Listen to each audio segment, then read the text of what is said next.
अब्दुल्ला खानो निगरान वज़ीर-ए-आज़म का नाम फाइनल हो चुका है। इस पर इत्तफाक़ राय हुआ वज़ीर-ए-आज़म और अपोजिशन लीडर के दरमियान, लेकिन तकरीबन 24 घंटे या इससे ज़्यादा वक्त गुजरने के बाद मुख्तलिफ सियासी जमातों का इस पर रद्द-ए-अमल भी आ रहा है। अख्तर मेंगल साहब ने भी इस पर तहफ़्फ़ुज़ात का इज़हार किया, पीपल्स पार्टी ने भी इस पर इब्तदाई तौर पर तहफ़्फ़ुज़ात का इज़हार किया, और फिर अब ख़बर यह है कि पीपल्स पार्टी ने शायद एक ऐसी पॉलिसी भी दी है कि जी तनकीद ना की जाए इस नाम पर। लेकिन खुर्शीद शाह साहब ने कल इस पर काफ़ी तनकीद की और कहा कि यह हमारा नाम नहीं है। इसी तरह से अपोजिशन की जमातों में जो GDA के लोग हैं वो भी इस पर हैरत का इजहार कर रहे हैं और कह रहे हैं कि राजा रियाज साहब ने हमसे मुशावरत नहीं की। इसके अलावा कई ऐसी चीज़ें हैं जो आइंदा के मंजरनामे से जुड़ी हुई हैं। इलेक्शन कब हो रहे हैं, नून लीग की क़यादत ख़ास तौर पर नवाज शरीफ साहब कब वापस आ रहे हैं, और इसी तरह से जो PTI के चेयरमैन हैं उनके केसेस का क्या बन रहा है। तो इन तमाम चीज़ों पर हम बात करेंगे। मुस्लिम लीग नून के सीनियर रहनुमा अता तारड़ साहब हमारे साथ मौजूद हैं। अता साहब बहुत शुक्रिया। सर, सबसे पहले तो ये बताइए कि जो नाम राजा रियाज साहब लेकर आए वज़ीर आज़म के पास और 2 दिन का वक्त दिया उन्हें सोचने के लिए, इस दौरान क्या वज़ीर आज़म ने अपने इत्तेहादियों से मुशावरत नहीं की? क्योंकि अख्तर मेंगल साहब ने भी इस पर तहफ़्फ़ुज़ात का इज़हार किया और पीपल्स पार्टी के लिए बिल्कुल ये नया नाम था। क्या पीपल्स पार्टी, अख्तर मेंगल, मौलाना फजल रहमान, इन सब से मुशावरत नहीं हुई थी इस पर? बहुत शुक्रिया राना साहब। देखिए, वज़ीर आज़म साहब के इत्तेहादियों के साथ 2 इजलास हुए। एक इजलास जो है वो परसों रात हुआ और उससे पहले भी मुतअद्दिद मीटिंग्स हुई। बहुत से इत्तेहादियों ने वज़ीर आज़म साहब को ये राइट दे दिया कि आप जिसको भी सिलेक्ट करेंगे हम उसकी हिमायत करेंगे। एक इत्तेहादी ने कहा कि हम अपनी पार्टी से मशावरत के बाद आपको बताएंगे आप क्या नाम सिलेक्ट करते हैं। तो हम तो इस चीज़ में बड़े क्लियर है कि इत्तेहादियों के साथ मशावरत मुकम्मल हुई थी और मशावरत के बाद ही एक कंसेंसस कैंडिडेट, क्योंकि चाहे वो तजवीज़ राजा रियाज साहब की तरफ से आई हो, मगर वो जब एडवाइस भेजी गई तो वो जॉइंट एक कंसेंसस कैंडिडेट हो गया। वो तजवीज़ मान ली गई और वज़ीर आज़म ने खत लिखा सदर को। तो देखिए, काकड़ साहब बतौर सहाफ़ी उन्होंने अपने कैरियर का आगाज़ किया। एक बहुत मुतवाज़न शख्सियत के मालिक हैं, पढ़े लिखे शख्स हैं, बलोचिस्तान से ताल्लुक़ है, अपर हाउस में अपनी पार्टी को रिप्रेजेंट करते हैं, तहरीक इंसाफ के भी एलाए रहे हैं, हमारे भी रहे हैं। तो उनकी शख्सियत में वो तमाम अवामिल शामिल हैं जो किसी भी एक गैर मुतनाज़ा और मुतवाज़न शख्स की शख्सियत में शामिल होने चाहिए। और हमें बिल्कुल न्यूट्रलिटी की और बिल्कुल एक गैर जानिबदारी की उनसे तवक्को है और मीडिया सर्कल्स में भी उनको अप्रिशिएट किया जा रहा है। हालांकि तहरीक इंसाफ की तरफ से भी जो कमेंट्स आए हैं वो हौसला अफजा आए हैं इनके बारे में। तो मैं तो समझता हूँ कि वो पूरे मुल्क का उन पे कंसेंसस है। जी हाँ, बिल्कुल सही है। अगर ये नाम तो बिल्कुल ऐसा ही है कि जिस पर किसी की तरफ से कोई बड़ा एतराज नहीं है और ना उनकी शख्सियत में कोई ऐसा एतराज है। अच्छा और बैलेंस नाम है, ये तो है। लेकिन जाहिर है उस पर कुछ इत्तेहादियों के जो शिकवे आ गए कि हमसे मुशावरत नहीं हुई। मेरा सवाल सिर्फ उससे मुतालिक था। एनीवे, अता साहब मुझे ये बताइए कि अब ये जो एक जजमेंट आई है सुप्रीम कोर्ट से, जिसमें आपने कानून साजी की, उस कानून साजी में आपने जो है वो अपील और जो रिव्यू है उस पर बुनियादी नुक्ता आपका वो था और फिर कुछ और उसमें पॉइंट्स भी थे। इसके बाद, इस जजमेंट के बाद क्या आप देखते हैं कि नवाज शरीफ साहब की वापसी का रास्ता फिर मुश्किल हो गया है? बहुत शुक्रिया सर साहब, आप कोर्ट में भी मौजूद होते हैं और आपका सिर्फ बतौर एंकर ये तज्जिया नहीं होता और आपकी आउटलुक नहीं होती। आप बाकायदा दलाइल सुनते हैं और फील्ड में आपने काम किया है।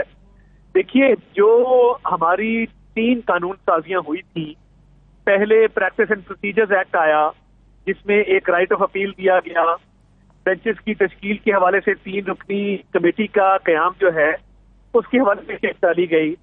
उसमें भी मियाँ साहब के पास एक राइट ऑफ अपील अवेलेबल था कि जैसे मियाँ साहब की नाअहली के 5 साल अब चूंकि मुकम्मल हो चुके और नई कानून साजी के बाद वो नाअहली सिर्फ 5 साल की ही है और वो ताहियात नाअहली नहीं है, तो इस सुप्रीम कोर्ट के ऑर्डर से कोई फर्क नहीं पड़ेगा मियाँ साहब की वापसी पर या उनके केसेस पर। देखिए, ये सब कुछ क्यों किया गया?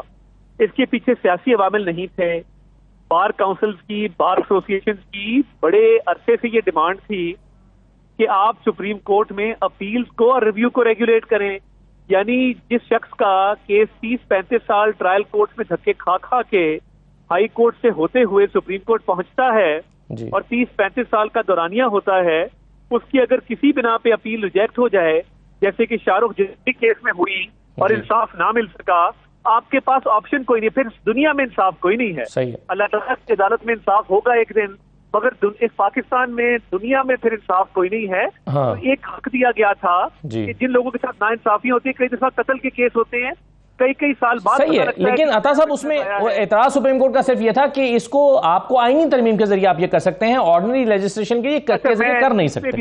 इस पे भी आप, क्योंकि आपकी बड़ी गहरी नजर है इस चीज पे, आइन के अंदर ये लिखा है और ये सुप्रीम कोर्ट के रूल्स के बारे में भी लिखा है, subject to the constitution and law, यानी आइन और कानून के ताबे होंगे जो भी सुप्रीम कोर्ट के प्रोसीजर्स और रूल्स होंगे।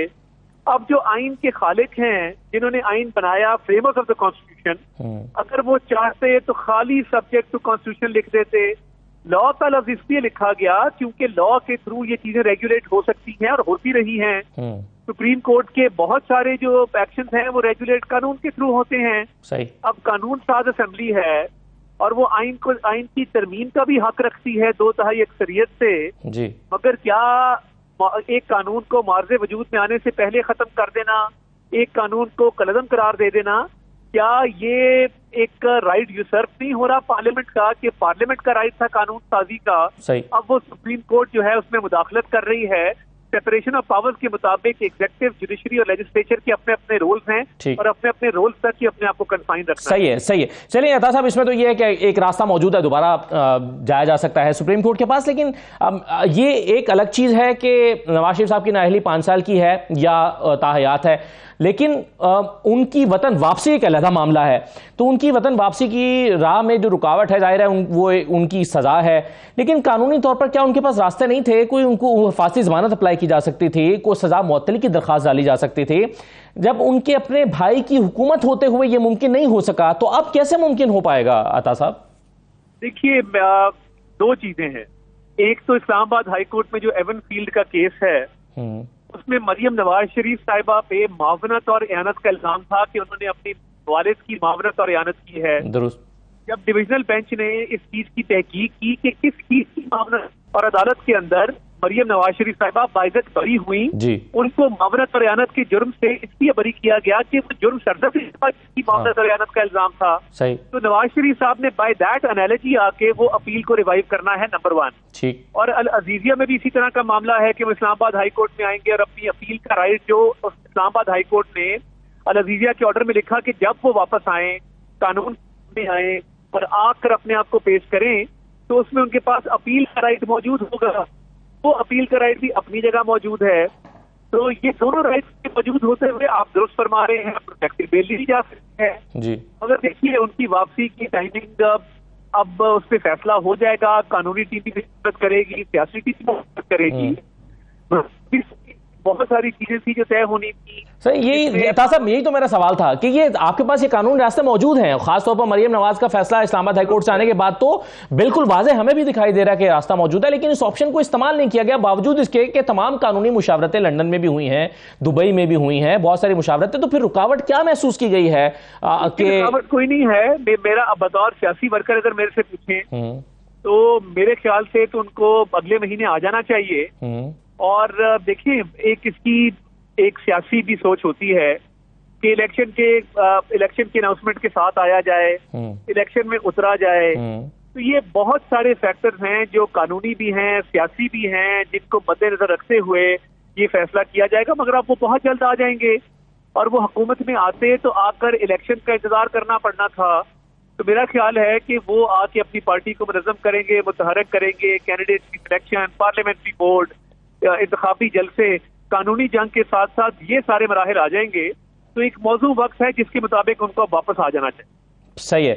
अच्छा, ये बताइए अता साहब के सदर आरिफ अलवी साहब जो हैं, वो उनकी मुद्दत भी ख़त्म हो रही है। आपकी इस पर राय क्या है कि जब तक अगला इलेक्टोरल कॉलेज नहीं आएगा तब तक नए सदर नहीं आएंगे और यही बरकरार रहेंगे, और अगर इलेक्शन फरवरी तक के लिए डिले हो जाते हैं या अगले साल तक के लिए डिले हो जाते हैं, 2-4 महीने के लिए, तब तक आरिफ अलवी साहब ही सदर रहेंगे? आइन की 2 शिक्के हैं।